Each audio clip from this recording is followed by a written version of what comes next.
Yotox anti-moustique mooy aar mag ak ndaw ci bépp matu-matu yoo am na booy piis ci rido yére ak moustiquaire ak booy diw ci yaram. Val d'Afrique moo leen di may seen journal de la santé.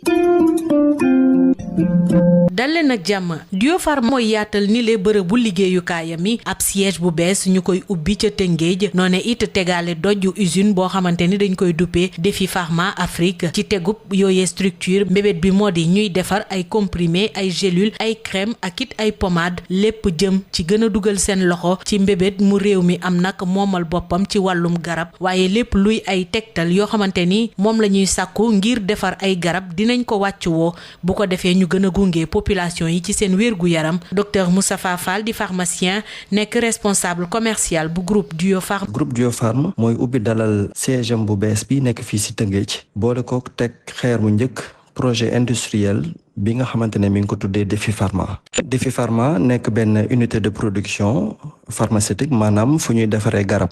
xew-xew bi mi ngi am ci teewaayu njiitu gouvernement bi rawatina jëwriñ bi ñu dénk lépp lu jëm ci wàllu wérgu yaram ak naataangoom bi ñu dénk lépp lu jëm ci wàllu industrie. waaye tamit mi ngi xew ci teewaayu kilifa yi nekk biir Tëngéej. Diopharm nekk société bi nga xamante ne ay pharmaciens sénégalais képp ñoo ko taxawal bi tàmbale liggéeyam. def na lu ëpp fukki at ak juróom bi mu tàmbalee liggéeyam ba léegi Diopharm wane boppam lool ci ab xarañteef bu fës ci lépp lu jëm ci wàllu séddale garab ci pharmacie yi nekk ci biir réew mi yëpp. Diopharm mi ngi liggéey ak junni ak ñaari téeméer pharmacie yi nekk ci biir réew mi yëpp 14 régions Sénégal yëpp te mi ngi liggéey loo aussi ay collaborateurs yu toll ci ñaari téeméer ak juróom fukk jigéen ñi nag am ci wàll bu rëy ndax Diopharm yemul ci loolu ndax dafa bokk ci gis-gisam bokk ci ñuy jàppale suñu réew mii di Sénégal mu moom boppam ci wàllu garab te ñu koy woowee ci nasaraan souveraineté pharmaceutique. ci kaw loolu Diopharm taxawal li ñuy wax unité de production pharmaceutique maanaam bërëb bu ñuy defaree garab bi nga xamante ne fii lay nekk ci biir Sénégal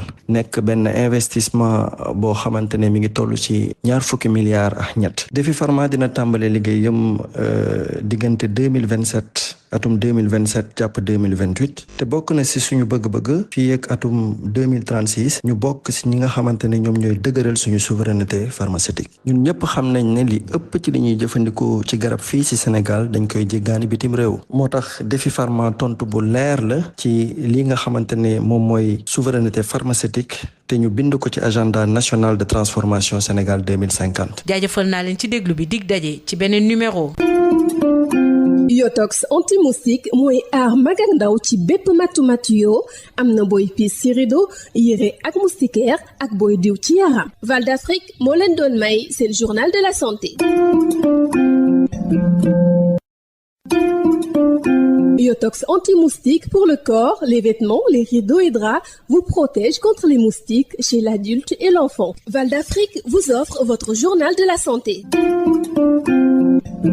Bonjour, Diopharm élargit ses bases, un nouveau siège voit le jour à Rufisque et une nouvelle usine dénommée Défi Pharma Afrique en construction. Avec cette nouvelle structure, l'objectif est de produire des comprimés, des gélules, des crèmes et des pommades, des fabrications pour participer à la volonté de souveraineté pharmaceutique, mais toutes les normes de fabrication seront respectées pour mieux accompagner la santé des populations. Dr Jules Kébé, directeur général de Diopharm. Le groupe Diopharm inaugure son nouveau siège à Rufisque et pose la première pierre de son projet d'usine pharmaceutique qui s'appelle Défi Pharma Afrique. Il s'agit d'un double jalon pour la souveraineté pharmaceutique du Sénégal. Alors, le groupe Diopharm, c'est un modèle unique porté par des pharmaciens sénégalais. C'est une entreprise qui a démarré ses activités il y a 15 ans et qui est devenue un acteur majeur de la distribution pharmaceutique au Sénégal, puisqu'elle appartient à plus de 550 pharmaciens d'officine. Elle a un capital à 100% national. Et surtout, le groupe représente aujourd'hui 19% de parts de marché et sert plus de 1200 officines de pharmacie